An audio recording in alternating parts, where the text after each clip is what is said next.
Hi everybody, welcome to Sprague Woodturning. My name is Jim. If you haven't been here before, this is predominantly a turning channel. Each and every week I show people how to make things on the lathe.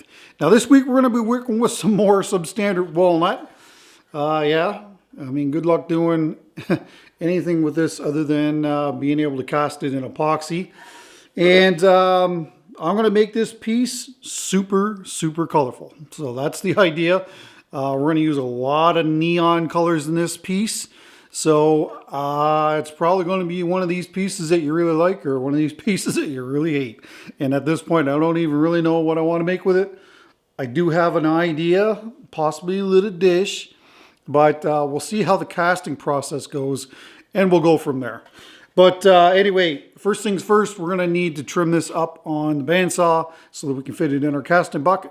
So let's do that. So getting right into this, we're going to use the circle cutting jig again this week, and I did shoot a video on this if you want to make one for yourself. And one other thing that I'll mention, I will cover buffing extensively near the end of this video. I know that there's been some people having some buffing issues, so I'm going to show you how I do it so you can achieve the same finishes that I'm getting.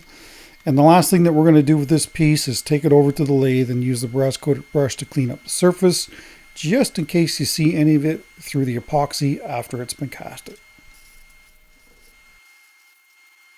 All right, so what we're going to do now is calculate what we need for epoxy. And of course, we're going to use the rice method. Seems to be quite effective.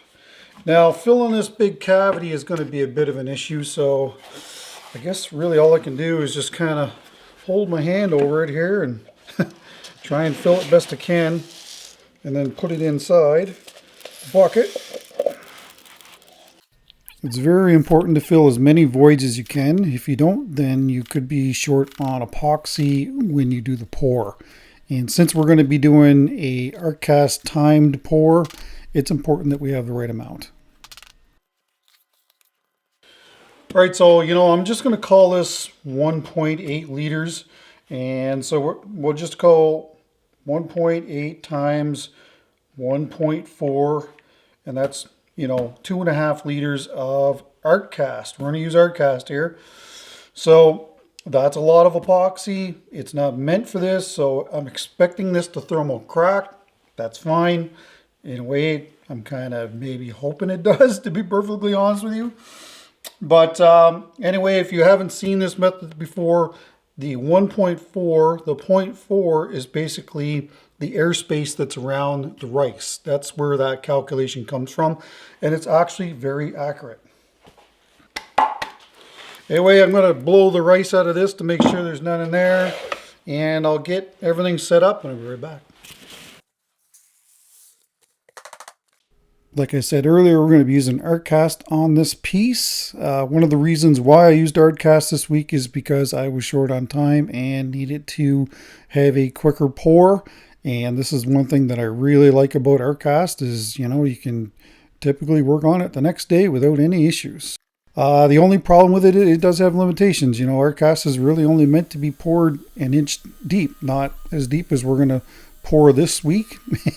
And But like I said, if it does crack, we can use the kintsugi method of repair, which I actually really like the look of, to be quite honest with you.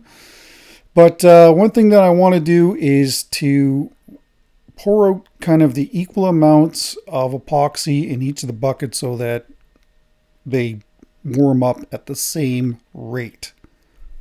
That's very important. There, those are kind of equal amounts-ish. They don't need to be perfect. All right, so here's our 5 colors. Neon green. Neon white. Neon orange. Neon pink. And neon yellow.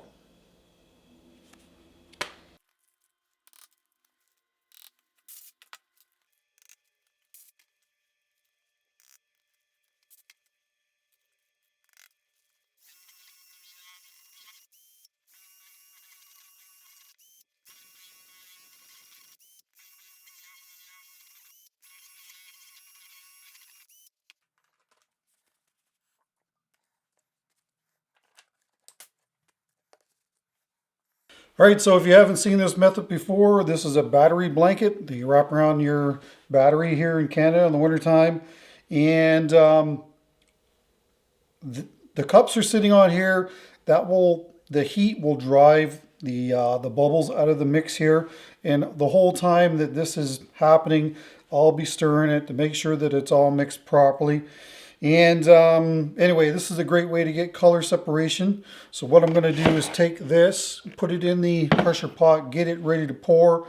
Because when this hits 50 degrees Celsius, we'll be able to do the pour. So anyway, I'll bring you back when we're getting close to that. Shouldn't be too long. All right, we are super hot. 135 degrees Fahrenheit. 57 degrees Celsius, so we got to pour. Hopefully it's not been too long. So yeah, you really got to watch this stuff like a hawk. It will really start to set really fast. I'm talking like 5 minutes. I probably checked that. It was 45 degrees, and then literally within 5 minutes, it had jumped. So once it hits 40 degrees, watch it very closely, or else you could be in some serious trouble with it. All right, I got to get this quickly pressurized. This should be ready to turn tomorrow.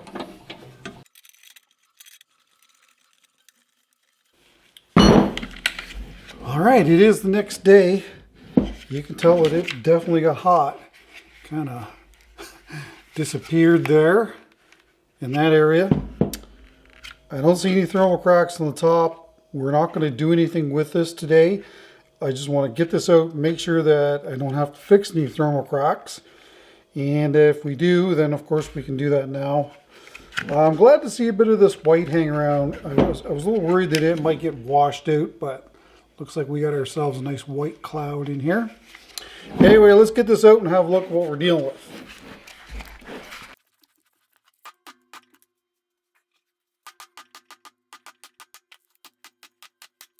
Well, I guess we're all done using that bucket. A lot of times I will reuse these buckets, not so much for casting, but you know, I'll throw some tape on the bottom, and that way you can actually use it for a bucket if you've got a lid to fit. All right, let's get a look at this. Well, very green dominant. Again, the things that kind of make you wonder. Looks like we're going to have some nice color separation inside that little void in there. Not little void, that big void. Well, that's great. I don't see any thermal cracking. I'm just going to leave this for one more day, and then we'll be able to get this on the lathe. See you then. I do have the clear center finder, clear center finder, but it's got all black lines on it, and I find that it's very hard to actually find center on it and follow the lines around a piece. So that's why I prefer to use these templates that I use for my circle cutting jig. I just find it easier, that's all. That's not too bad. So we're going to start off here with the number 3 Hercules, of course, from Hunter Tool Systems. There's a link in the description to get 10% off your next order. And you know me and my Hercules, if you've been around for a while, I really like this tool, and I know that a lot of people that have bought it have said the same thing. So like the goal here, like it always is, we'll strip off the excess epoxy, get rid of any glue spots that are in the side of this.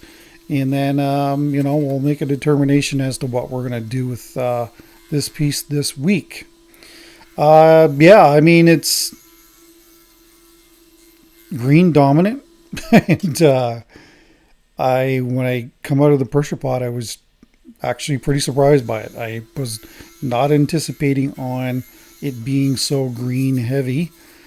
You know, for the most part, the epoxies were mixed all the same, so you would kind of think that maybe you would get the same result, but just remember the epoxy is always in charge, and it will always keep you guessing. And that's kind of really one of the things that I like about working with epoxy is, you know, you never know what, yeah, there's a little bit of glue there. You never really know what you're going to be dealing with. Sometimes things go right to plan, and sometimes things absolutely do not. Now, my initial thoughts when this came out of the casting bucket was that I had gotten away without having any thermal cracking, but that's not the case. There is thermal cracking on the inside of this, and we'll see it.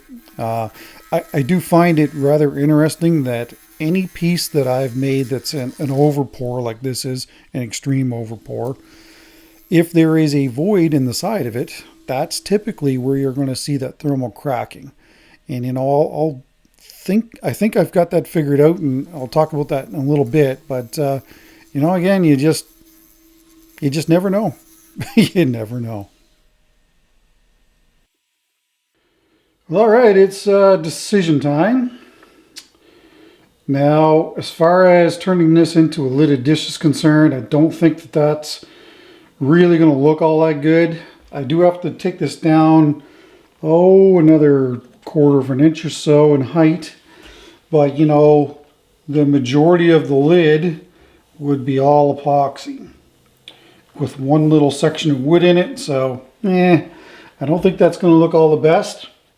I think probably what will lend best to this is just a closed-in bowl of some sort. So whittle this off, close this in. That way it kind of deletes this that's up here. I still have some glue embedded in here. Quite surprised how far over that went. I didn't think that was going to be an issue. It may be a non-issue by the time I get this whittled away and figure out what it's going to be for the top, because I really don't know. Yeah, it's going to be closed in, but we'll have to see how that goes. The one thing that I don't like about this is that there's too much green in it. I didn't think that the green would dominate this casting the way it has, but it certainly has. No way of telling what it's like deep inside of here, but looking from what I can see, let me get some denatured alcohol. That may help us. Really kind of hoping to bring some more color to this piece by tilting this in the top. That's one of the reasons that I think it may work, but let's see what this looks like.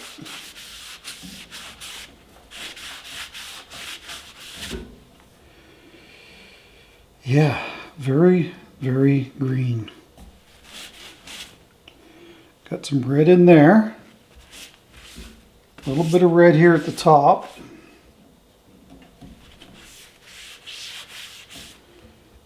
Got some red there too, and for the most part, all the other colors are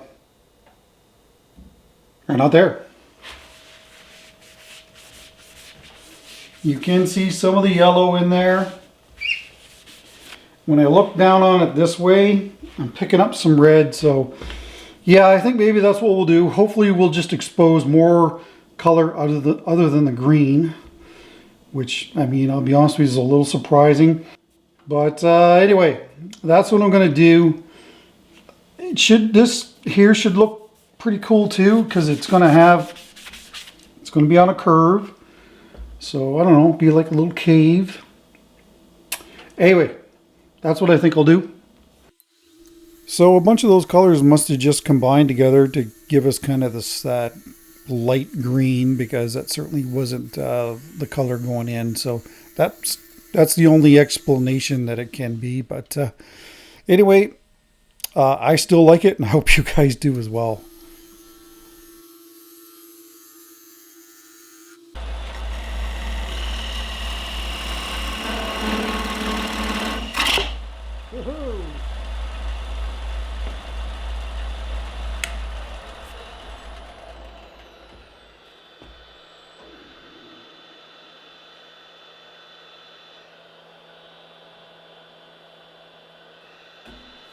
Yes, it happens to me too. Yes, it certainly does. Now, that, for the most part, wasn't really a catch. That was me not paying attention. I guess you could call it a catch. When I pulled the tool off of the piece, I just wasn't paying attention, and the cutter contacted the wood. So, complacency is a major issue in most occupations, And when you've done this occupation as long as I have, sometimes you get complacent, and that's what that was. That's, it doesn't matter. It's just one of those things that you get comfortable doing something, and all of a sudden you're just not watching what you're doing. Bam, and it happens. So luckily there wasn't really any damage to the piece, and nothing happened to me either. But that shows you that, yeah, I do get catches. There's I'm not superhuman when it comes to being a wood turner. That is for sure. So the moral of the story is, just pay attention to what you're doing. Make sure that you're there and you're not thinking about other stuff or worrying about deadlines. Even though we all have deadlines, including YouTubers, believe it or not. But anyway, during the question and answer video, I'll talk about kind of my experience so far on YouTube and where I'm at on that. But anyway, don't worry, it's all positive for the most part. But anyway, we're just going to strip this down and we'll go from there. There is one little spot there's a little hole, you can see it up where the very rim is, and that I must have filled that 4 or 5 times while doing this with the CA glue from Starbond. But other than that, it was a fairly solid blank. Yes, we're going to get into some thermal cracking on the inside, but it's not really a factor and gets turned away. Yeah, there's that little void that I keep trying to fill. Little punky areas of wood too. So just some Starbond there to do that. And I really wanted to try and get that filled in before I did any beading on this, because that's what I want to do on this. Don't do enough of that. Hopefully in the future we'll be seeing more beading, even though it's not really my thing, but I certainly like the way that it looks. I'm also happy with the decision that I didn't turn this into a lidded vessel of some sort. Yeah, just trying to figure out what I want to do for beads. There's the Scotchy gouge, the combination skew and gouge that I got from Lee Valley. And you'll also see a parting tool coming up here from Crown that I also got from Lee Valley as well. I went into this and I'm like, I should part in some lines first. So that's what that is. Thin parting tool from Crown. And then I'll switch back to the combination skew gouge and put some beads in here. Now, I consider this to be center work, and I know that I've said this in the past that I don't feel that I'm really all that great at center work. Center work doesn't really appeal to me that much. I'm a bowl guy through and through, but I do recognize that, you just can't do the same thing over and over and over each week here on YouTube. So if you've got some suggestions, throw them in the comments down below and I'll see if I can work it into a video. Certainly no promises, but there's I do find that I do pick things up from the comment section, and yes, we do answer, and I do read all the comments for sure. It's funny because when I first came to YouTube, I never dreamt that there'd be this much knowledge on here, but I probably should have. And anyway, you guys are great, so keep the comments coming and the suggestions coming. But like I said, no guarantees I can work them in, but I will certainly do my best to do so. So as you may have figured out by now, I am going to put a glue block on the bottom of this. That tenon wasn't a real big tenon, and of course it's all epoxy. So going to take some very, very light cuts here to get rid of this. But it certainly is a risk, and it could come off easy enough for sure. One of the important things that I do before I put the glue block on is to make sure that it's sanded with 60 grit on the bottom. That way we've got a really good tooth for the hot melt glue to bond to. And of course I'm using hot melt glue that's been dipped in an electric frying pan. Lots of volume, and that way you're not going to ever run short, because whenever I do this, there's always a concave surface on the bottom of the bowl. Usually the glue blocks are flat, but the bottom of the bowl does have a concave surface, so you need lots of volume to fill that in as well. But we're using a birch tenon here. Birch is a fairly decently strong wood, and it's soft enough that the jaws can dig into it and hold it well. and but not so soft that it breaks easy. So I'm just going to snap that little nub off. We'll reverse this, and we are ready to do some drilling. I could have just used the Hercules to take out the center of this, but it's always easier to drill these pieces than try and do it that way. I would have actually even used my 3-inch bit here, but if I had my steady rest in place, I would have done that just to speed the process along. This is going to be far easier to do on your body than try and use the Hercules or a gouge to remove the inside of this. So that's why, and the other big thing with this is you're establishing where the bottom is too. So once you start hollowing this, you know that you really don't need to go any deeper in a piece such as this.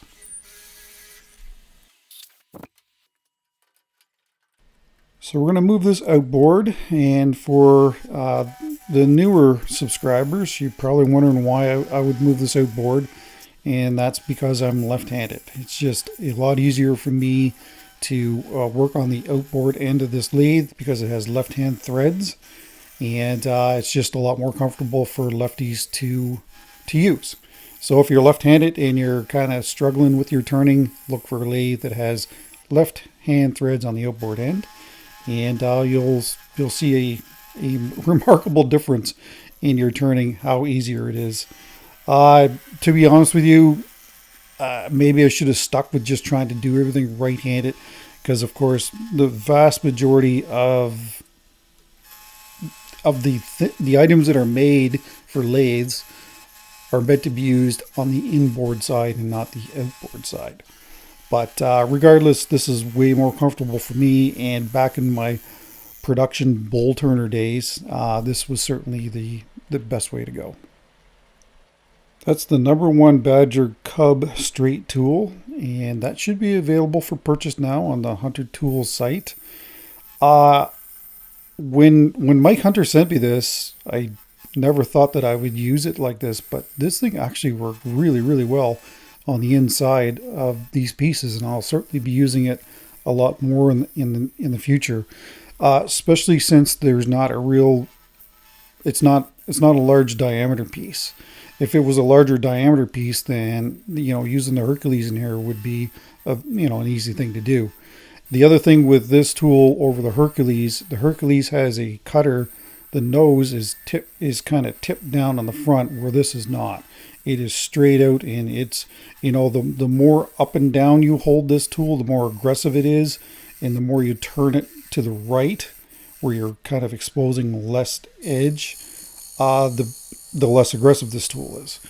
So it's got a really good length, so it's got a good reach, and I'm actually really liking this tool. So we'll see a lot more of this tool when it comes to working on smaller diameter stuff like this. But yeah, I'm just pointing out the difference between getting her done and then taking slower feed rate cuts, and just slowing things down. And there's the difference right there.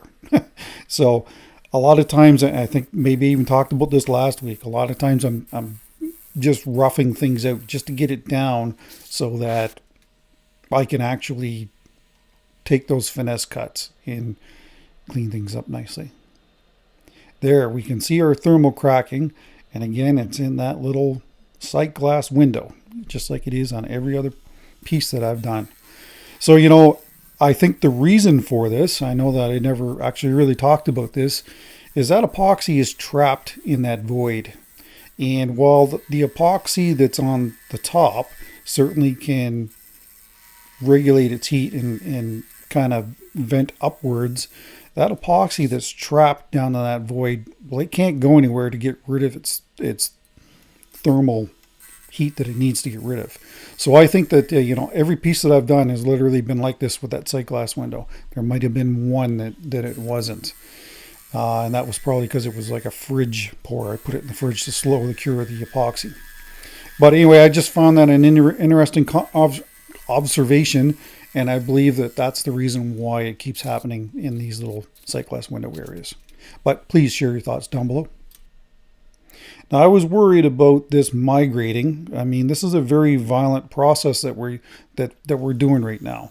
So what I did was I took some of that thin CA glue and poured it down into those thermal cracks and then set it to make sure that the cracks weren't going to migrate. Probably wasn't that big of a deal right now because this epoxy isn't fully cured. Even though it's ready after 24 hours, it still isn't fully cured. You're probably looking at a couple of weeks, 3 weeks before it's fully cured. So if you're working on a piece that has thermal cracks on it that's fully cured, then you definitely would want to be taking lighter cuts than what I'm doing here. I just thought about another cause that it could be for these thermal cracks in these windows. Traditionally, if you look at a lot of the blanks that I do, the window is pretty much dead center of the casting. And I think I talked about this last week, that if you have a cup of epoxy sitting on the bench curing, it will cure in the very center of that epoxy and then work its way out. So that means that the most heat is going to be generated in the center of the casting, and that's where them windows typically are. So if it's up near the top, maybe we wouldn't get any of that. But anyway, that's another theory that I've got, for what it's worth. Anyway, let me know.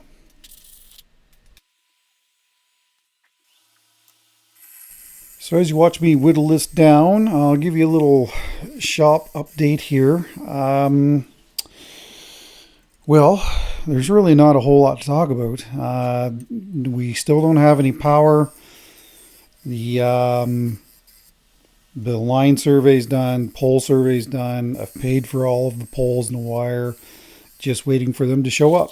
And yeah, I don't know. I'm beyond frustrated. I'm not gonna lie. I really, really am. And I was so frustrated that I actually called my member of Legislative Assembly. That's the government that we have here in New Brunswick.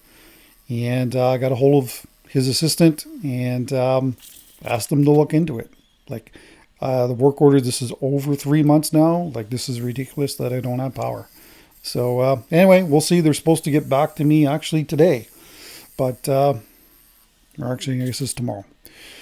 But anyway, that's where we're at. That's why they're really, I do have one video that's ready to go for the workshop build series. I just need to shoot a little bit more video and then it would be ready to go. So we did have a little bit of movement here. So I'm just, there's the tension's coming out of the wood. So that's probably causing the epoxy to warp a little bit.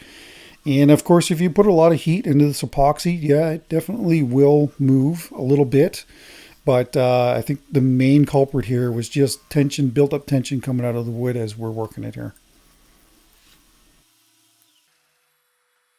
So as you watch me whittle this down, I'll briefly talk about last week's video. And that's where I took a piece of locust and, of course, combined it with some epoxy, Hypershift, Blue Laguna. Beautiful piece. I just absolutely love it. I was making lots of comments that it kind of looked like googly eyes in it. And it's funny because my wife, as soon as she seen it, she goes, well, that's not googly eyes. It's a seashell that's open. I'm like, oh, yeah, I suppose, yeah. It's probably more than googly eyes. Lots of Wall-E comments as well. So anyway, thanks to those who watched that. It is definitely 100% locust. I took a black light and it glows under a black light. So that's one of the properties of locust. So absolutely what it is. And again, thanks for those who watched that last week. And if you missed it, I will link it at the end of this video so you can watch it as well. But the patterns that were created on the top of this were absolutely amazing. So thanks to those who watched it. Just a little bit of shear scraping here, and then we'll have a chat about what's going on with this piece. I don't know if the camera's going to pick that up or not, but there's a little crack right here on one of these beads. I've filled this twice, but it goes right through to the other side. So what I'm going to do is use some electrical tape here, cover this up, because if we don't, the CA glue is going to wick through this. So I think it's best to do this. And then we'll fill it from the other side. and hopefully we won't have any glue staining on this side. Now that we're getting a little thinner, it is a concern for glue staining, so that's why the tape. And so again, it might be a little hard to see, but there is a small hole right here, and last time I filled this, it went right through to the other side. So this time we're going to let that happen, and then I'll peel the tape off the back side and hit it with the accelerator to cure it. I don't think UV resin is an option here due to the fact that we might have a hard time curing this if it goes in on an angle.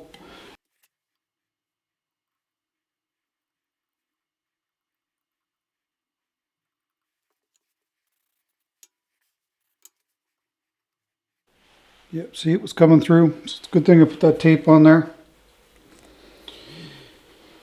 I'm going to have to take this off to do this on the outside. Again, I realize this might be really hard for you guys to see, but there's our crack right here. And I'm actually gonna put some accelerator around it first.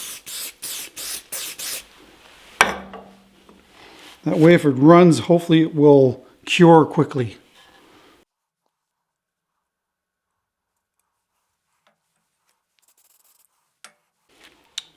And after we trim this, then hopefully if there's any other voids, the epoxy coat hopefully will fill any of those. All right, I'm going to give that probably about 10 or 15 minutes. Give it time to cure up, or else you could get sprayed with it. Then we'll be right back. So with my luck, of course, this is in one of the areas that's hardest to deal with, where that hole is. You know, if it was down near the bottom of the bowl, you know, it'd be no problem to turn away. So every time I do this, I've got to basically do this this center work that, you know, I'm just not a fan of doing. But anyway, I'm getting better at it. I'm getting more confident at it. Still shying away from the skew. A true skew. Haven't been down that road yet. And there we go. Looks pretty good, I must say, for a bowl turner. Last thing I want to do is just clean up some little chip out that I had on the very top here. And then we'll throw some more CA glue into that little crack. Now, I mean, it is very, very barely visible in this piece. But I just wanted to make sure that it was completely sealed in. And I think that adds actually some punky areas too that I want it to, there you can see right where that little crack is there. But, you know, it's pretty much a non-issue, and you got to really go looking for it to see it in the finished piece. So I'm quite happy with that. So once the glue was set, then I went back and when I did the Hercules, I don't know why I started with the Hercules, because it wasn't long before I switched back to the Badger Cub tool. But yeah, really warming up to this tool. I can see it being one of these tools where you can get some really devastating catches with it. So very light cuts with it, especially if the cutter is nice and sharp.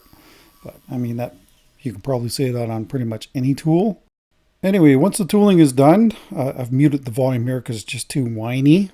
This is the 3.5-inch double disc from sandpaper.ca. Again, link in the description to get 10% off your order.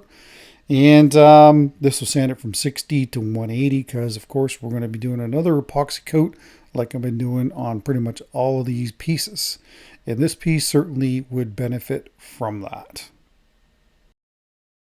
All right, it's epoxy coat time. This is 3 ounces of the Pro Series from Designer Epoxy. While I think of it, I'll let you know that I did put in an order for some more Waterlux Gloss Original and the sealer.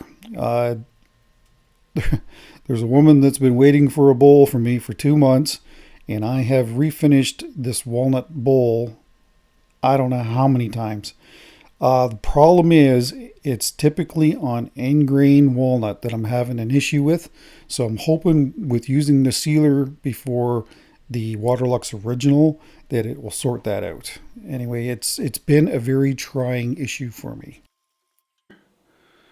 Yeah, I really like the natural look of it, and it's very hard to replicate that in other works that I've done. So, you know, it's funny. I used to like totally pass on woods like this. Now, these are the kinds of pieces that I want. Full of voids, allows the epoxy to go in, flow in. Yeah, very, very green dominant. Oh, geez, almost dropped it there. A little bit of color variation, some white up here. There's quite a bit in the rim. It's kind of a pinky color there. Assuming, I'm not sure what that would be. And that tiny little thermal crack, for the most part, has disappeared. I don't even think you're going to be able to see it, but it's right down in there. Yeah, like, so hard to show. Anyway, it's not really a thing at all. And what do you think about my detail up here? Come on, there she is. Anyway, we'll see you tomorrow. Well, good morning on this very cold -30-degree weather that we're having now. Absolutely fantastic weather. Yeah, definitely lots of dry spots. And I do not keep these rotating. I take them off the lathe and then put them over in the enclosure there so that they can get some warmth and the epoxy can cure. Yeah, you may end up with some little runs and sags in it, but you're going to sand those away anyway, so it really doesn't matter. So yeah, you know, you're going to get runs and sags. It's inevitable unless you leave it rotating on the lathe. But you know, usually this is the last thing that I'm doing in the day, and I don't want to come back to the workshop and shut the lathe off 2 or 3 hours afterwards. And the fact that, you know, that day the workshop was probably, say, 12 degrees Celsius inside. So I like it cool, but I don't really like it that cool when I'm working. But anyway, thankfully we haven't had too many days like that. So anyway, I just decided to use the Hercules here, strip this all off, and kind of hit the reset button on sanding this piece. But sometimes if you look at how much sandpaper you're going to use, it's probably best to just, you know, strip it off and then start over again.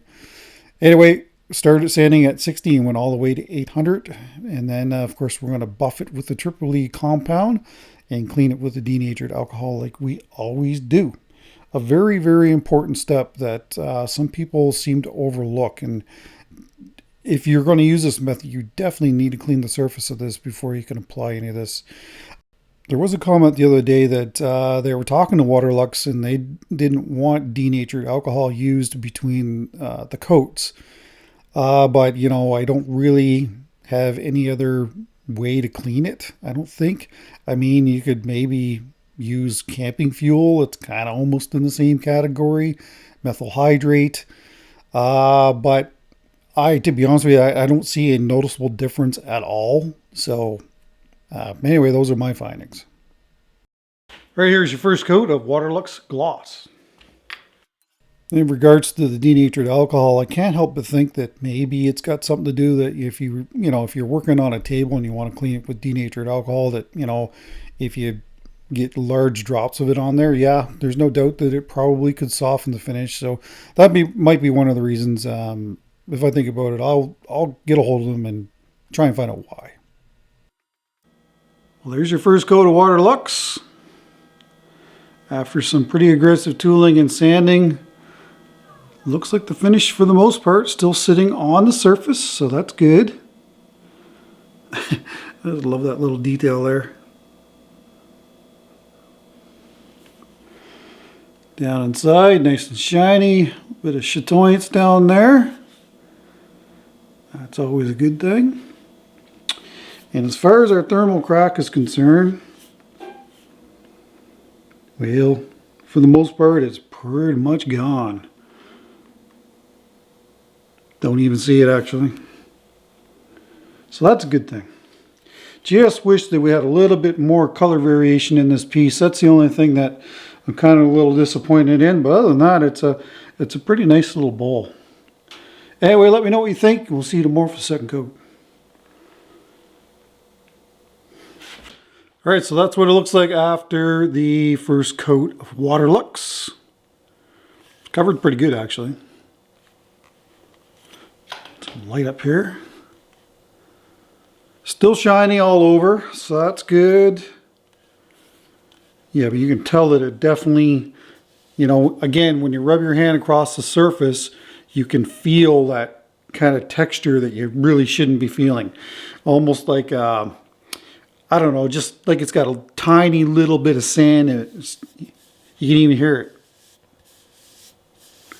So when I buff this, we're going to strip that all off. And then that'll get done before the next coat of finish. So it's important to level that out and then put your second coat on or third coat on, whatever coat it is. All right, so this is typically where people have issues. So this is kind of the detail part in regards to the buffing. So hopefully this all makes sense to everybody. But again, I'm using the Triple E buffing compound, and then I'm going to clean it again with the denatured alcohol, and then we'll have another chat.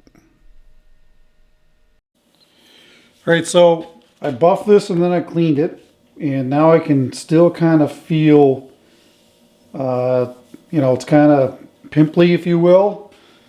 So I'm going to have to buff it again. Like the upper part of this here feels good, but the lower part doesn't. So that's what you're looking for. Again, up here, this feels all really nice.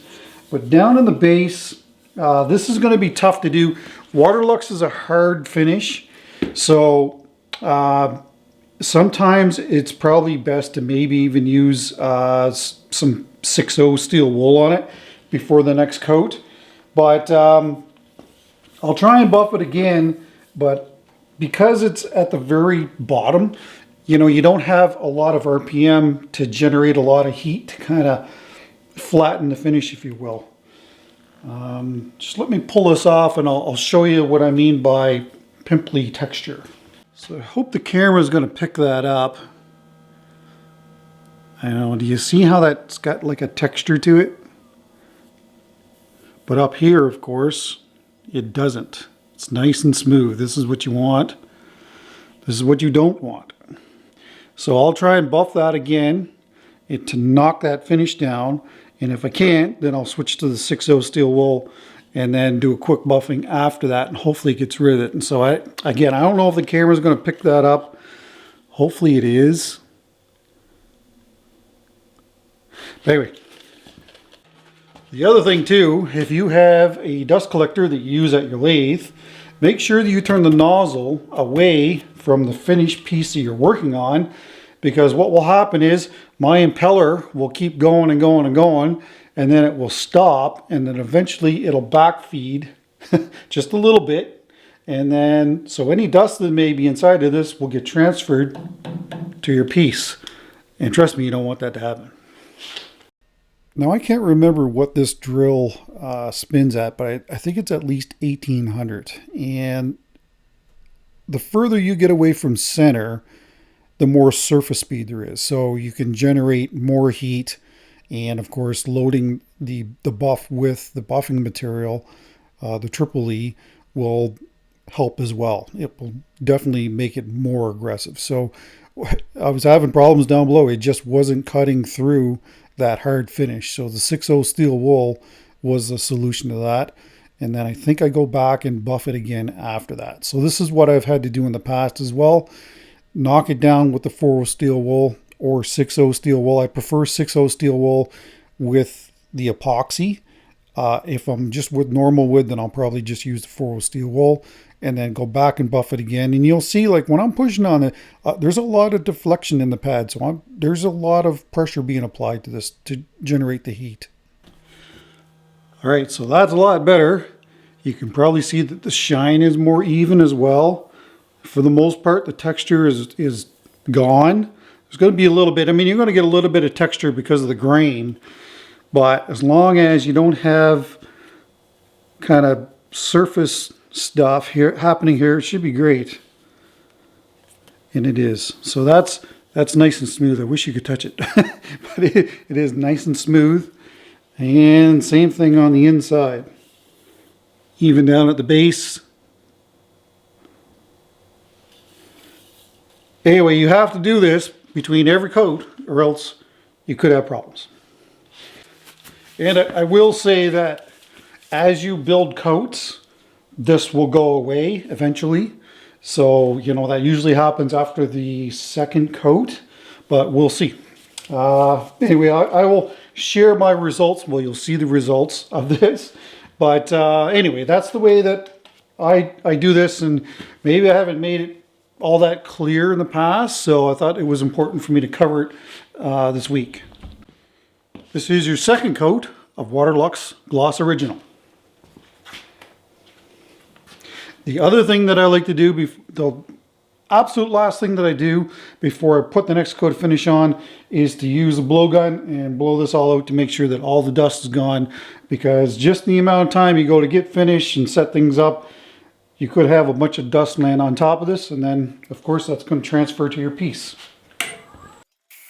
Since I do this day in and day out, a lot of times I forget that, you know, probably most people are not at my level. There certainly are a lot of people that are at my level or higher than my level. And so I know that there's a lot of beginner wood turners that are watching, and even people that just want to know how things are made and how did you achieve that finish. So, you know, I'll try and do a better job going forward in putting more detail in there. But, you know, I got to try and limit the length of the videos, and the repetitiveness of the videos is also an issue. There you go. Now you're still going to see the grain, but if you look between the grain, you'll see that it's nice and flat in the very base there where it's sitting on the surface. Same thing here. Notice the difference?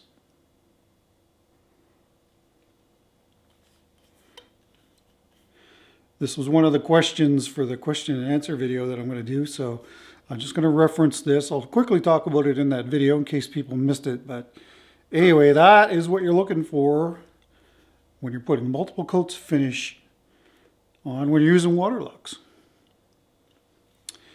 Beauty. Anyway, if there's a third one, I will do it the same, but it looks pretty good, I must say. And other than that, we'll see you when we're doing foot. So that is a homemade vacuum chuck that I made many years ago, and it's just 4-inch conduit and some 3/4-inch MDF, lots of polyurethane glue, and of course the neoprene seal on the top. All right, well, this is going to do it for the video. We'll have a fun talk at the end here, but thank you so much for watching my content, especially the ones that have watched it all the way through, and special shout out to the members. You guys are awesome. Thank you for your support. I really, truly do appreciate it. Well, it'll be interesting to see what you guys think about this. There's color in there. I mean, you'll see it in the rotating footage at the end.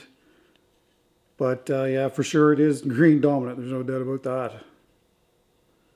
I actually really like this bowl. Here's the bottom. All the details are there. I was just able to use the pen to sign this time. It still will be visible even after the finish goes on. No need for engraving, because I know there's probably some people wondering, and I could have engraved it, but I prefer a handwritten signature if at all possible.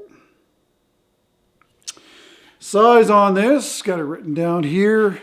It is 6.5 inches across and 5 1/4 inches tall, and it's my typical 1/2 inch in thickness thereabouts. And this piece is for sale. If you're interested, send me an email to spraguewoodturning@gmail.com, and I will disclose the price then in case this is a gift. Don't forget to put designer epoxy in the comments down below to be entered into the next giveaway at 140,000 subscribers when we get there. We're not too far off, 1,500 or so, somewhere around there, I think. And anyway, we'll be able to do another giveaway. And of course, that's only open to continental USA and Canada. Unfortunately, the rest of the world, we can't accommodate you. And by commenting down below, you'll also be entered into my giveaway. So whatever I make for that giveaway, and I'll ship it worldwide. So it doesn't matter where you are in the world, please leave a comment down below. And if you are the winner, I will ship it to you at my expense.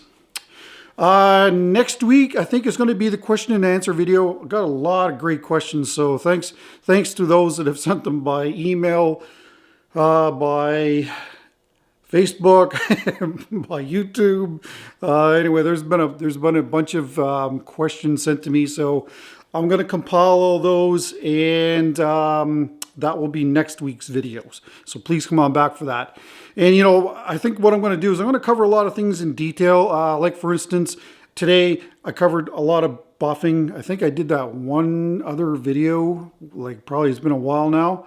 So I haven't done it in a while. So that's why there's probably been a lot of questions about it. And you know, there's a lot of people saying that they're not achieving the same finishes that I'm getting. And in all likelihood, that's probably what it is. So that and the right amount being applied is crucial. Too much and it's going to run, too little and it's going to be too dry and you're going to have to do more coats. It's probably better that it's dry than too wet, obviously, but you just have to have an extra coat. But anyway, next week will be that video as it stands right now. It's all subject to change here. But anyway, thanks for watching the video. I really do appreciate it. And hey, if you haven't hit that subscribe button, please do that. That way we can get more people on board and we can give some more stuff away. And also don't forget about my sponsors down in the description below. If you need something, head on down there and put some money back in your pocket. All right, well, that's it. I'm out of here. Have yourselves a fantastic weekend. Take care, stay safe, and please don't forget that bell. And hey, that thumbs up will always help with the analytics. See you next week.